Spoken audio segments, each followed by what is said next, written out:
性能太强，结果竞标落败，从量产转向小众精英路线的高性能机体。机动战士高达 Seed Destiny 设定解说，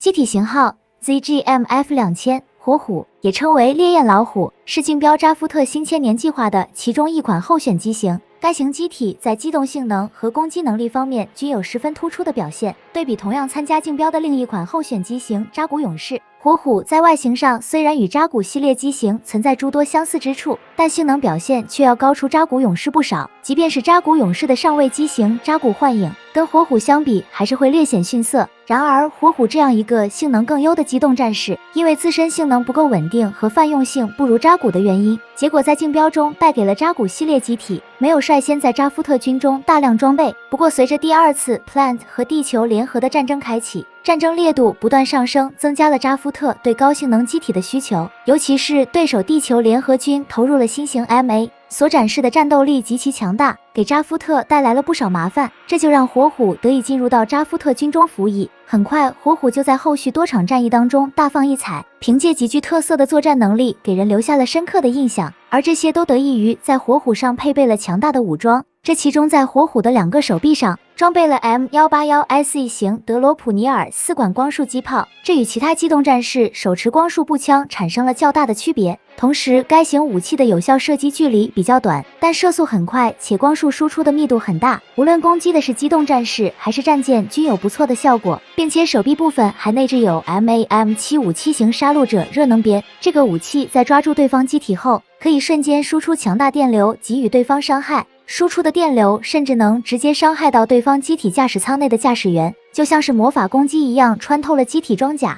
一旦被抓住就难以逃脱来自强大电流的攻击。而且热能鞭还自带高频震动和加热功能，这样就具备了攻击能力来击破对方，其破坏力跟光束剑一样十分强大。而在左手臂这个位置还携带了一个抗光束盾牌，这个盾牌跟扎古系列使用的盾牌一样，除了在战斗当中用于防御对方的攻击之外，在盾牌内部也装了一把近战用的武器。不过这把武器并不是扎古系列机体使用的光束斧，而是 MMI558 型暴风雨光束剑。这把光束剑采用了可伸缩的结构，以便增加长度，利于展开近战。从这几样武器装备可以看出，火虎属于是偏向近战的机型，所以相应的在机动性能上进行了针对性加强。可以看到，在机体的背后装备了带有机翼结构的飞行组件。与扎古系列机体不同，火虎没有设置背包接口来更换其他装备，因此泛用性比不上扎古系列的机体，并且为了减少停放时的占地面积，这个背包的机翼结构可以进行折叠，而且每个机翼都内嵌有喷口，能让火虎无需飞行踏板就能具备在大气层中飞行的能力，而且飞行性能完全不亚于空 U 型的机动战士。即使是在复杂的海况环境下，火虎也能连续做出复杂机动与敌机展开战斗，包括在发起突袭攻击方面的性能表现也是十分的突出，对方还没有反应就能先将其击破。而其他的武器装备，像500毫米口径 M68 型猫式无后坐力火箭筒，作战有需要时火虎就会携带，但是火虎在服役后基本交付给了驾驶水平比较高的精英驾驶员，因此携带火箭筒进行作战这种情况十分少见。剩下的就是火虎的驾驶舱跟扎古系列机型一样，这样驾驶员在更换使用火虎时，无需适应过程就能迅速达到熟悉操纵的状态。但驾驶舱的入口则与扎古系列机型有所不同，其舱门采用的是上下双开门的方式，而扎古系列机型采用的是单舱门方式。然后为了方便驾驶员在重力环境下出入驾驶舱，同样也在上舱门位置装有简易升降机。除了这些，其他的像电子设备之类的配置均与扎古系列机型一样，这对于火虎的快速量产比较有利。所以当扎夫特决定将竞标失败的火虎进行量产时，只用了比较短的时间就制造出了相当规模的数量投入到了战斗。而在外观涂装方面，火虎外观的涂装颜色一般为蓝色，像阿斯兰在逃离扎夫特的时候临时搭乘的机动战士就是蓝色涂装的火虎。尽管阿斯兰一开始就顺利离开了扎夫特的基地，但随后雷扎巴雷尔和真飞鸟驾驶新型机追了上来，结果因为火虎的性能对比新型机存在巨大差距，最终在交手数个回合后被击破，然后就坠向了大海，炸成了个粉碎。好在当时奥布的雷德尼尔奇萨卡及时赶到了战斗现场，战斗一结束就立即打捞，成功对阿斯兰给予了救援，保住了性命。之后就将阿斯兰转移到了奥布，而跟阿斯兰同期的红衣驾驶员伊扎克也在战争中后期阶段换掉了扎古幻影，改用了火虎，但跟阿斯兰驾驶的火虎存在些差别，其有所不同的地方在于外观涂装换成了白色，虽然没有在性能上做出进一步改进，但伊扎克驾驶这架火虎非常得心应手，像在破坏地球联合军光束偏转空间站的这场战斗，伊扎克驾驶的这架火虎接连击破了多架地球联合军 MS 和 MA， 也就是凭借这样极其出色的发挥，瞬间将地球联合军守军全部歼灭，并在最后成功摧毁了给镇魂曲使用的光束偏转空间站。值得一提的是，在伊扎克换装火虎之前，还有一款试验型的火虎就已经率先使用，而这架火虎便是海涅维斯汀弗鲁斯空降地球后使用的机型，其机体的型号为 ZGMFX2000。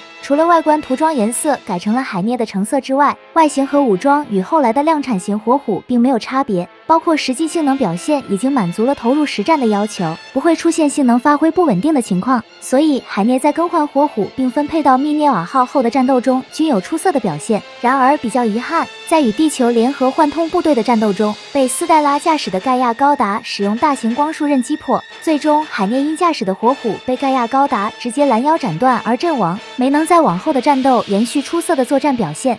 最后还有一架外观颜色比较特殊的火虎，而这个外观颜色特殊的地方在于，就是直接在机体外观使用黄金镀了一层金，搞得如此金贵，却在性能上并没有什么特殊之处，仅仅只是驾驶员鲁道夫·维特根斯坦的喜好，他把机体搞成金黄，纯粹就是为了炫，不像其他机体为了具备某种功能特性而使用了专门研制的特殊材质，反倒是为了使黄金不易脱落，使用了专门的固化技术。可见这名驾驶员的个性可谓是十分的鲜明，不但十分自恋，总是沉迷自己的外貌，还会把自己作为生活中的英雄，天天沉浸在自己幻想的演绎当中，相信自己有主角光环，不会在战斗中落败，所以经常无视上司的指挥，跟敌军搞1对1的对决。他这一做法给人的感觉可谓是十分的抽象。而在他参与过的战斗中，就有一场战斗遭遇到了地球联合军的月下狂犬摩根修巴利艾。比较有意思的是，这两人在交战后就发生了比较戏剧性的一幕。当时摩根一看到鲁道夫驾驶的火虎全身金黄，就误以为是拂晓高达的8指镜装甲会反射光束，结果采取了错误的战术，让自己陷入了苦战。这种场景仿佛是自己给自己绑了起来，在与对手战斗。虽然这场战斗意外的让鲁道夫占到了便宜，但在前往东亚共和国的一场战斗中却遇到了麻烦，而这场战斗直接让他的火虎损失掉了右手臂。可以看到右手臂的颜色已经发生了变化，这个手臂是在战斗结束后使用了量产型火虎的部件进行了替换，由此可以看出这场战斗让他比较狼狈，而这个能让他如此狼狈的强大对手，正是来自佣兵组织巨蛇之尾的丛云和。从当时的战斗场面来看，丛云和给予了这个极度自恋的鲁道夫一个小小的震撼，让他见识到了谁才是真正的主角。